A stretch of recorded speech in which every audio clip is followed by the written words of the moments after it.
Good evening, ladies and gentlemen, and welcome to the Stephanie Stevens Show. I am Stephanie Stevens, and I will be your host for the next 35 minutes.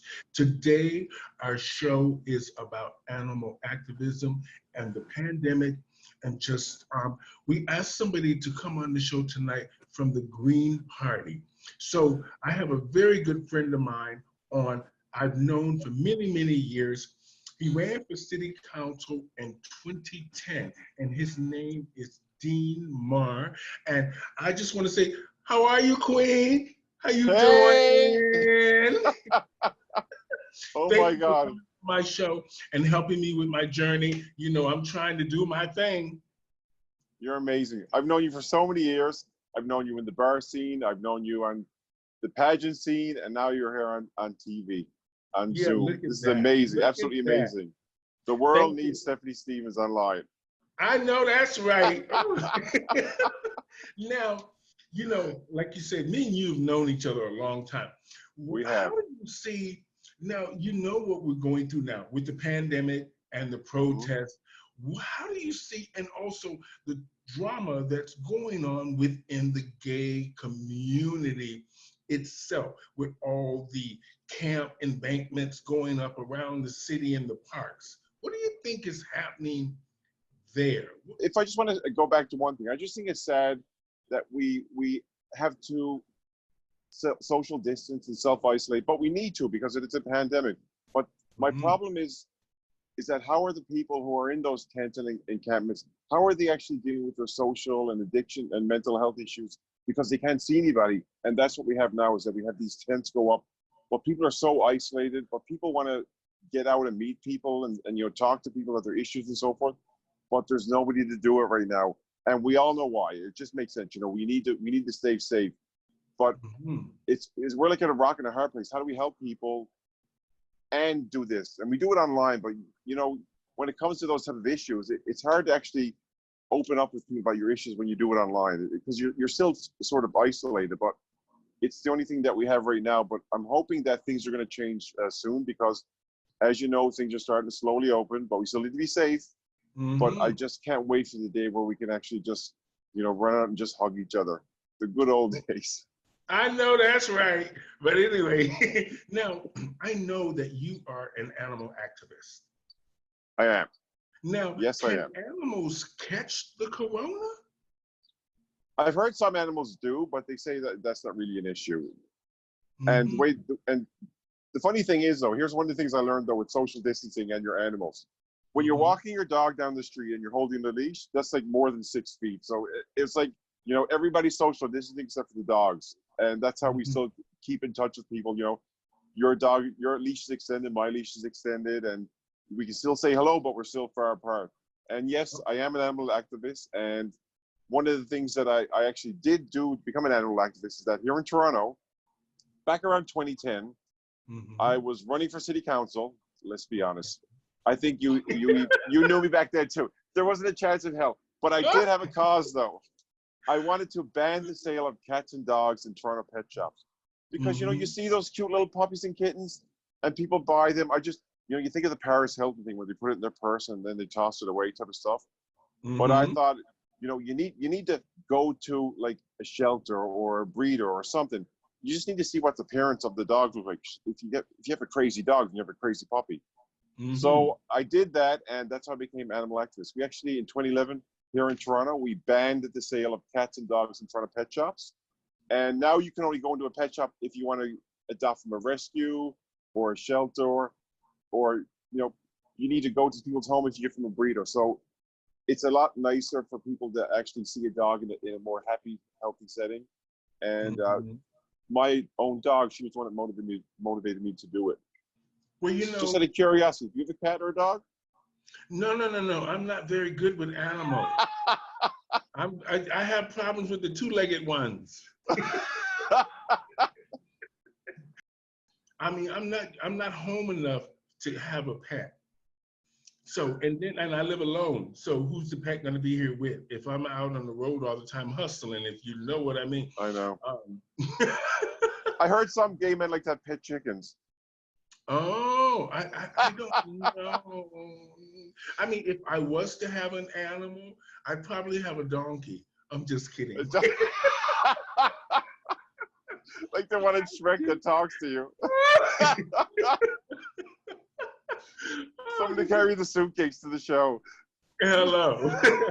now, now that so do you have any political, like you were part of the Green Party, right? I'm now the former candidate for Spadina Fort York for the Green Party, so I'm no longer a Green Party candidate, but I do support the Green Party. Okay. The main reason why I did support them is because of my animal activism, because factory farming and that type of thing does cause global climate change. With the emissions from the animals, the amount of food that's grown for them. So that's how I got involved with them. But yeah, they're a great party, very caring people, good people. They have a huge LGBTQ support. Oh, okay. So do you have any political aspirations now? Right now, I started as a community activist, and that's what I want to go back to. That's my passion, like getting people out, meeting people. Sometimes, who knows? But sometimes our mission in life and what's cut out for us is service. mm-hmm. It's not so much being the leader. It's about helping the community and service.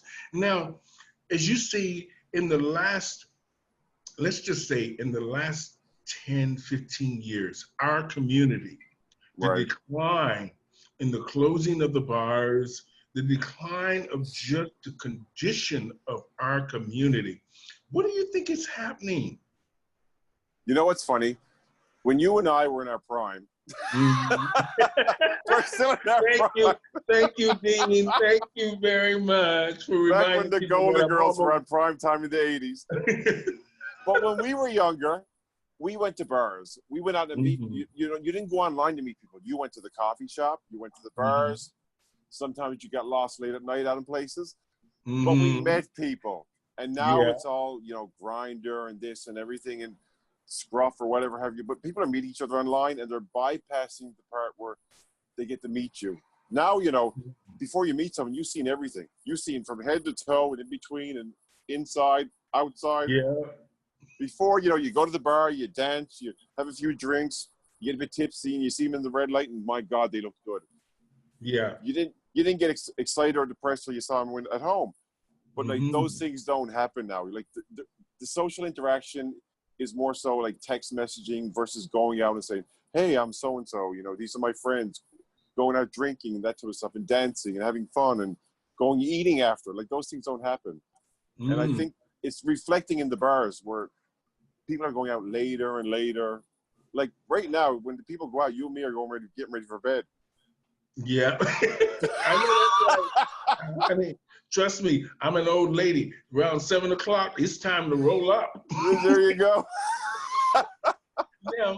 Now, we live in Toronto where they say multiculturalism is alive and well, but yet look at the protests. What does that say about Canada's multiculturalism? Well, I say it's alive, yes. Multiculturalism is alive. Well, I don't know if it's that really well. Because, as a white person and you're a black person, I don't understand some of the things that you've experienced. But I've seen it every now and again out of the corner of my eye. Like, even when I go shopping, so you look around and out of the corner of my eye when you're not even noticing it, I'm seeing like a security guard or something watching someone, and I look over and it's a black person. I'm saying, and they must know what's happening. You must know that you're being watched and everything. And like, I can't imagine that life of where I'm just being under constant scrutiny. And I've seen it. It's terrible. I really don't know how they're going to fix it unless they actually, we look at everything, like how laws are made, how healthcare, housing, everything needs to be taken care of. It can't just be one type of thing. But I think it's been pushed under the rug so far that it's boiled over.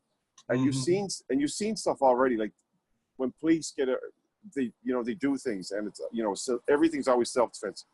Everything is self-defense. Well, now for me, I see for a long time. I mean, I'm lucky that I had good parents that at the end of the day, no matter what I went through in the past, I didn't know that I would be okay where I am now. Right. Because my parents didn't tell me that. When they passed on, they left that to me, and I'm going to be okay. So I am lucky that way, even though I tried for many, many years to fit into the community, to do my part, to try to make money, to just be independent. Now, there's such a thing as privilege. Do you think white people automatically feel that they have white privilege and nothing and no one else matters? I'm not sure if they consciously think they have white privilege, but they don't experience difficulty as much as other people do. Like if I go to a store, I probably don't experience half the things other people do of other backgrounds. When I apply for an application, my name is Dean Marr. I'm probably considered more than somebody who has a stereotypical name that somebody has associated with with another culture, what have you. And even in the gay community, you hear people saying, "Oh, I'm not into Asian guys. I'm not into black guys," or "I'm into," and you've heard it too. It's like Oh, even in I've the heard it gay many community, times. and they say, "Why aren't you into Asian guys?" It's like this blanketed. It is racism. It really is. If you say you're not into Asian guys, sorry, but it is a bit racism. I shouldn't say Mm-hmm. a bit. It is. It just is systemic, that sort of stuff. But Mm-hmm. one thing that I think we need to acknowledge as gay people is, and you and I especially, is that the generation before us was decimated. So during AIDS in the 80s, the Mm-hmm. generation before us has been pretty much decimated, wiped out. So when we came onto the scene, who were our mentors? Like if AIDS wasn't an issue, you'd probably have a lot of black mentors. I'd probably have a lot of older guys who would teach me the way, say, don't do this, don't do that. You'd see how, but when we came into the scene, it was a free for all. We didn't know what we were doing. We were just like party central, and we were trying to find our own way. Mm-hmm. And I think without that, I guess that father figure, it's a weird term, but that generation before us, we Mm-hmm. didn't have guidance or what have you. But now you see the generations, after us. Look, they have rights. They go to school. They date. They're openly dating in high school. They see our example, and we help them, whether directly or indirectly, show them that it's okay to be like us. We fought for Mm-hmm. you, but we didn't have that, so it makes it even more difficult for us. That's how Oh, I feel. okay. How just to, so I can make sure we tie it all in. Okay. How do you identify? I identify myself as a gay man. I really Okay. just identify myself as Dean. I Okay. take a different look on everything. So just so everybody knows, I am a vegan. For me, every life, is equal, whether you're a cat or a dog or a person or a cow. So that throws people off a bit. But when I look at that, I think every life is so precious because they say, there are as many suns in this universe. There's more suns in this universe than there are, grains of sand on this earth. So the fact that Okay. we're all alive, we just need to respect all life. Every life is precious. I say on my Facebook page, just be kind to people and be kind to all living things. So that's my motto. I don't judge. I judge people by their behaviors. I don't judge people by any other criteria. So Mhm. I don't care what you look like on the inside or outside. As long as you're kind, I'll really like you. If you're an a-hole, I'm not going to like you. Now, um, when you said that you were a vegan, I'm gonna be honest. For years, I was a vegetarian. A lot of Mm-hmm. people didn't know that, but when I got sick, I had my stroke. The doctors told me that I had a hemoglobin problem. I was becoming anemic, and if I didn't change and start eating meat, I was gonna die. That's what they told me. They said because everything was going in the wrong direction. Oh, So okay. but I was always wondering why I was always so tired and this and that. And then I start, because I never could stand the smell of meat. Mm-hmm. So, but once I start killing it with hot sauce and barbecue sauce, For I me, was about able being to. veganism, it's very important that you read labels. You need to make sure you're getting all your nutrition. And now now it's so different. Like a vegan 5 years ago, it was difficult. A vegan now, I can find anything I want with the nutritional value with one. So it's easier now, but it's like anything. You need to read the labels. You need to make sure you're getting your nutrition. You can't just start eating Okay. things and not be aware of it. Especially being a vegan, because you're making a dietary change that affects your life. You need to exactly know what's going in and make sure everything is balanced. Oh, okay. Now let's go back to the protest. Now, not that I hate saying from a white point of view, because that's that, but this is what people want to hear. No, What you do should say it. you? You should say Hmm? white point of view. The Okay, Western society is built on white, heterosexual Christianity. Let's be honest. Let's call it like it is. that's If true. if you don't fit into all three, you're not part of the group. And then Okay, all these people who don't agree with it, it doesn't matter. If you're not part of the three group, there's people out there who don't like you. They might not say it now, it might come out later, but you're part of that group they don't like. I'm part of the okay. group they don't like because I'm the gay one. Oh, But I now, physically fit in for the other slots. But once you find I'm a gay, you'll see prejudice come towards me. You're visible. So yeah, they don't like people don't like you because you're black. Then they find out you're gay. It's like tick tick ticks. So hmm it is a white heterosexual Christian society, the Western world has been built on, and they don't want to change it because it works so well for that group. okay. Now, what do you think that, like you said, Western society thinks of the protests? Do you really think that they feel that this will have an impact? Do you think they're scared that this will bring change? I'm not sure they really are scared. Here's my example. When you go on Facebook or any other social media, you will see people post things and you'll see, angry faces and tear emojis, but you cannot change the world through social media. You need to actually, as Bill Clinton once said, you need to suit up and, join the fight. So when you see Mhm. people like Black Lives Matter, they're the ones who suited up. So yes, they do social media, but they're the ones who are actually demanding change, doing the marching, going to the decision makers. They're the ones who are making this change. They will do it because they have made a change. They just haven't. It hasn't reached a level where it needs to be changed even more. But they're getting there. Those are the people. When you get out and you start, when your boots physically hit the ground, that's when you start making the change. You can't do it through Facebook. You can't do it through Twitter. You need to get out there and be visible. People need to hear you. It's uncomfortable for people, but something.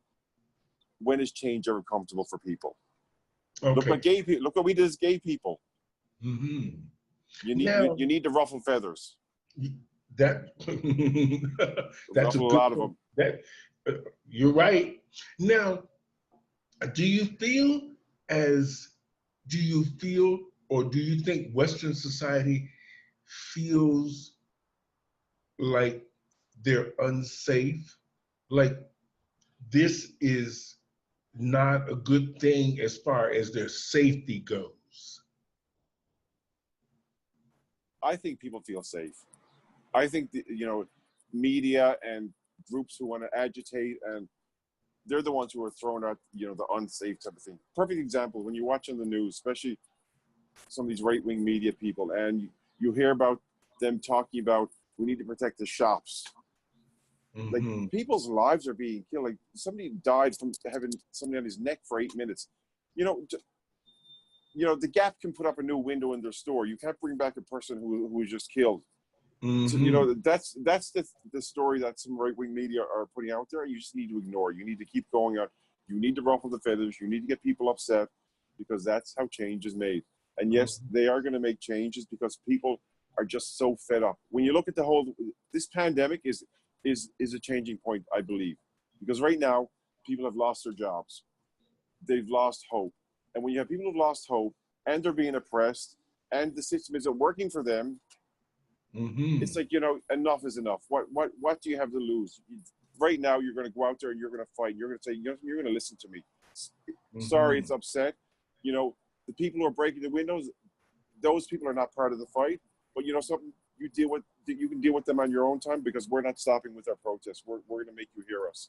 And that's what's happening now, I believe. And I think things are going to change. Okay. Now, Do you see now? How do you figure the coronavirus and the protests? Do you think the coronavirus was more important than the protest? The coronavirus, I don't. This is how I look at it. If it was if it was coming from me, this is how I would look at it. You know, the coronavirus is something to be concerned about. But if I'm concerned that I can be killed just going to the store Mm-hmm. or going to work or meeting my friends or going for a jog in the park, it's perspective. I think the actual protests are more important at this time. They really are. You know, we cannot. We need to uplift the society, but we can do it safely when people wear masks and so forth. But there Mm-hmm. comes a point where you can't use that as an example because the virus is gonna be taken care of. We're gonna find a vaccine, but we need to stay safe while we're doing it. But Mm-hmm. we cannot keep doing generation systematic racism towards people. Mm-hmm. We need to fight back for that. But Mm-hmm. please, you know, wear a mask. Try to keep a distance. You know, because the virus is still out there. That's still killing people. But Mm-hmm. people, but I guess when people are looking at that, it's like, you know, I can't just sit back anymore. I need to get out there. I need to make my voice heard. Mm-hmm. And But that's what I'm seeing with this. you know what I like though, Dean? I like the fact that, you know, back in the 50s and 60s when Martin Luther King and all the civil rights people were trying to get their voices heard, there Mm-hmm. was a lot more violence. We're not Exactly. seeing as much violence now. I think because From the in protesters general, and the demonstrators. from the demonstrators, I think because society in general understands each culture in a sense because we deal with each other whether we're dealing with each other working, Mm-hmm. we're interacting, we're even marrying, we're hooking Exactly. up, we have some sense of what the truth really is about a Exactly. certain race. Now, And the protests are peaceful. It's only the crackdown. That's when the violence starts. Of course, people are going to react when people are coming at them with, you know, shields and batons and tear gas. Of course, you're going to fight back and react. That's just natural. You're not just going to take it. mhm, But up to those points, most of these protests are very peaceful, and they're just mhm. asking to be heard. Now, do you think now in general, because we haven't had the kind of protests that they've had in the US in such in a volume of that Right. magnitude, because of course we're a smaller population. But do you think most Canadians, I would say voting Canadians, because you were a politician one time and you felt that you maybe have a voice in Parliament. Right. You did you do you feel that voting Canadians care enough about this racism issue? I think Canadians do, but I don't think Canadians understand how actually deep it is, because we've seen time and time again where somebody from a marginalized community is shot or killed, and it's usually by police, and it comes across as saying, you know, it was self-defense and so forth. But there was never that second look to find out, was it really self-defense, like, or was it just, you know, things that went really bad from the police ends. And I think we need to review that, because I think a lot Canadians are starting to realize that, you know, we have issues here, but we're not just being told about them. In the US, they have body cams, you know, cell phone footage all the time. There's so many people, so they're catching things. And I think we need to Mhm. actually take a relook at everything that's happened, because I think a lot of the things that have happened here, we need to take a second look, because I think a lot of the things that happened to certain marginalized communities was not handled in the correct way. I think that the police need to be more accountable for what happened. Now that you said that, I'm trying to word this properly because I asked in another conversation of mine. Um, I wanted people to understand that this was not coming from a racist point in my mind. Mm-hmm. This is coming from fact. Each year, I mean, every time we vote, I vote. Mhm. But I noticed that Toronto has a very high 5.7 million people in this city or more, but they don't vote. What is happening with the census? Why doesn't the census work? Why don't the government know who's living even in these new buildings going up? Nobody seems to know who's living here. Isn't that what the census is for? The census usually tells you, gives you an idea of the community, so it can get resources for it. That's a good question because I don't know the answer. I think that's something that we really need to look at. I think we Mm-hmm. really need to get people to vote because here's a perfect example of what's happening in the U.S. They're catering to the people who will get them into power. So Mm-hmm. when people don't vote, they cater to the ones who are going to get them into power. But I think things are changing. I think people are starting to realize that, you know something, it's going to get worse if you don't get out and make your voice heard. And Okay. I think things are That changing. okay. That was the road I was going because I'm trying to tie it all in together. I want to understand the voting. I want to understand the racism. I want to just understand the mindset of Canadians, people that really value their lives in a sense of voting, working, taking charge of their lives, contributing, and just the mere fact that they're Canadians or Americans or whoever they are around the world, trying to just be part of where they come from, and Here's yet still embracing others. one thing that I think that we really need to do, it's going to change everything, is that we need to start supporting people from marginalized communities, people Mm-hmm. from different backgrounds to get them into the political process. Because honestly, I'll be honest with you. I have the NDP, the Liberals, the Greens. It's pretty white. I'll get to be honest with you. Okay. But when Well, you see such good community leaders out there, and something, we simply can't just wait for them to say, I want to do that. We need to start approaching people in the community, say, you're really a good leader.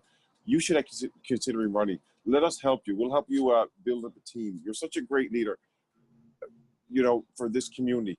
Why don't well, you make it on a larger level? So we need to encourage people to actually come forward who actually are great leaders, and so that we will have a more diverse, more representational group of people who are being elected and running. it seems that even our community, everybody, we have all these programs that seem to band-aid the issue, and then when it gets hot, the band-aid falls off. I know. It's true. And it happens a lot here. And for me, just being part of our community, and you know how hard I've worked in this community and got beat up many times. Exactly. But You're yet, literally damned if you don't, damned if you do. there you go. But you Now, need to do it. yeah,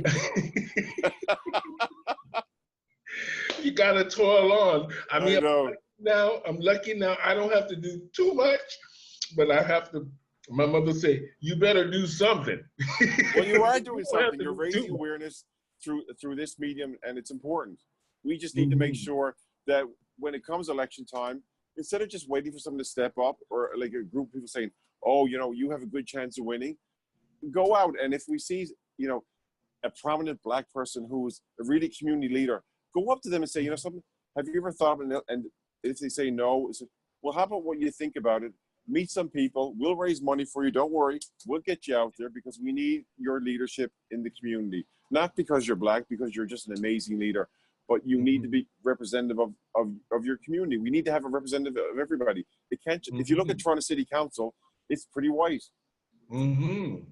Now, for me, not that I'm picking this person out to pick on this person, Okay. but for me, I find that our community was thriving. I mean, when you think about it, Dean, 20 years, 25 years ago, which is a short period of time, Oh in my a God. sense, even though we're older now. Our prime, 25 years ago. And we were something else, but I know. Botox yeah, keeps us looking good. thank God.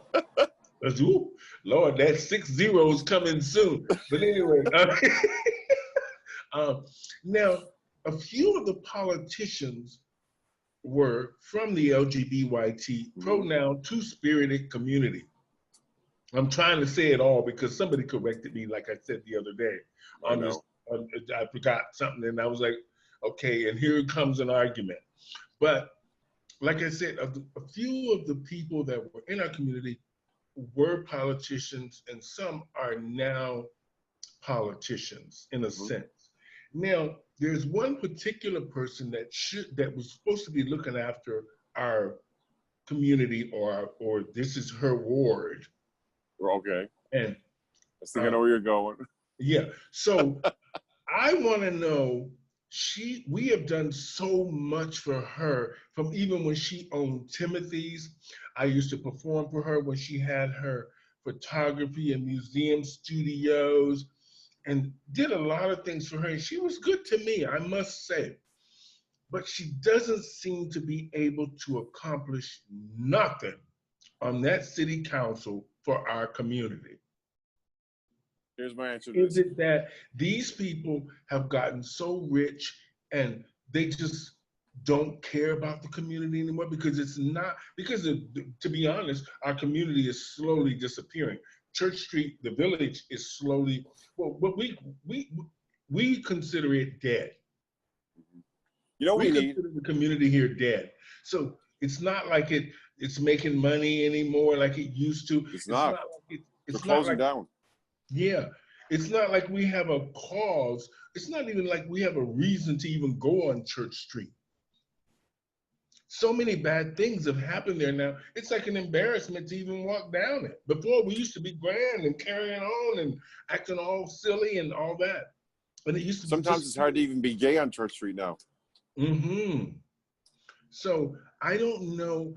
What do you think needs to be done? I'm not going to say bring the village back, because that's not going to happen.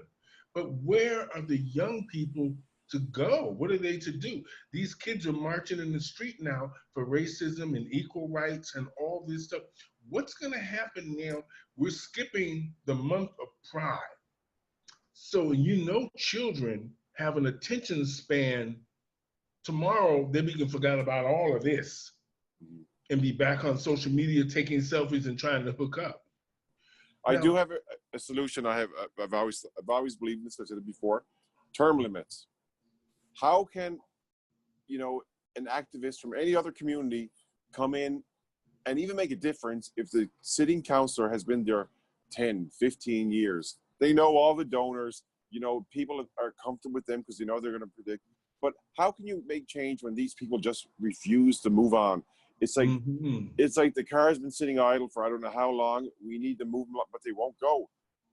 And they talk about, we need a more diverse council. Then just go so we can get people in who want to run, who can be more diverse. But it's like all whitey then. They're going to sit there and they're going to do their own. I love the term all whitey then instead of already then. But they won't move. So how can we get young members from the Black community, more people from the Asian community, trans community, Indigenous community? How can we get them into government when the old time stock just will not get out? It's like, you've done your bit, just go on, move aside. Let other people come in, let them move up to the ranks, let them bring in their own individual ideas and solutions. Can you imagine if like a new group of like 20, 30-year-olds were elected to city council and they had all these great ideas and they could solve the problems, and all the old guard that's been there for like 10, 20 years have just moved along and went on.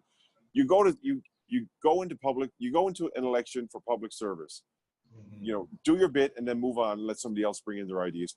There's no new ideas coming in because they're all refusing to go. Now, I'm going to have just a couple more questions, then we're going to wrap it up. Okay. Now, where do you see the future for the village itself? And how do you think the protest and the protest about racism, now that this is brought attention to a big problem within our community, what do you think is going to happen? Well, right now the village is virtual. I don't even think there is a physical village anymore. Slapping a rainbow flag on a window is not a village anymore. You know, there really is nowhere to go. There's nowhere to hang out so much anymore.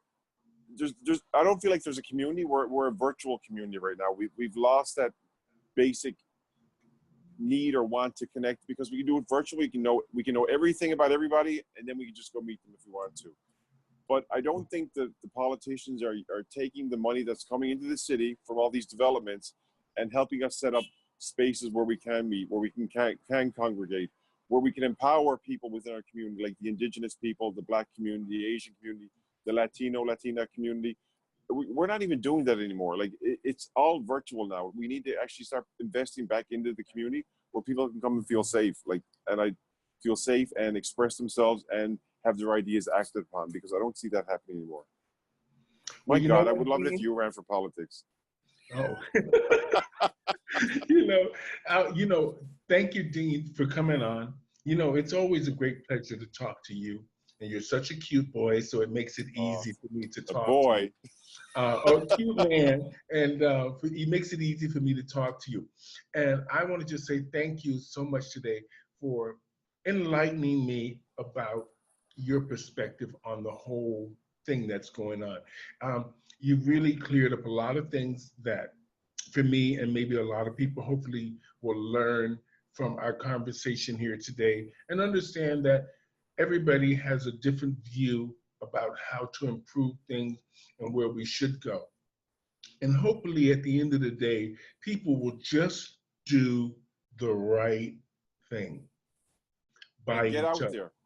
Yeah. Get out there and make yourself seen and heard. Remember that I think he was like 16 years old in the States. He's organized a march and the police chief came out with him. That's a leader. That young man's a leader. If you're young, whatever community you come from, and you want to be heard, go out and make something happen. People will join you. People will follow leadership. You just need to go out there and step up and do it. And if anybody's out there doing it, you can do it. Whether you're Black, Indigenous, whichever community you're from, just go out and say you want to bring people together, and people will follow. And we need leaderships like you if you're watching. In other words, just do something. Do it. Do it. Don't hesitate, do it. Thank you, Dean, for being on my show today. Ladies and gentlemen, I had Mr. Dean Marr on my show today, a great friend of mine. He ran for city council in 2010. He's an animal activist, and he's just a good guy all around. And he gave us his input on how he feels about what's happening in the LGBT pronoun two-spirited community and the protests and the march. And we want to say thank you, Dean. And you're all beautiful people, and just be kind to people. Be kind to people, and remember, people, wear your masks for the corona. Exactly. Social distance. And just be kind to each other. And you know what? Until next time on the Stephanie Stevens Show, thank you, Dean. Love you. Love all of you. Thank you for joining us. Over and out, mister. Have a great week.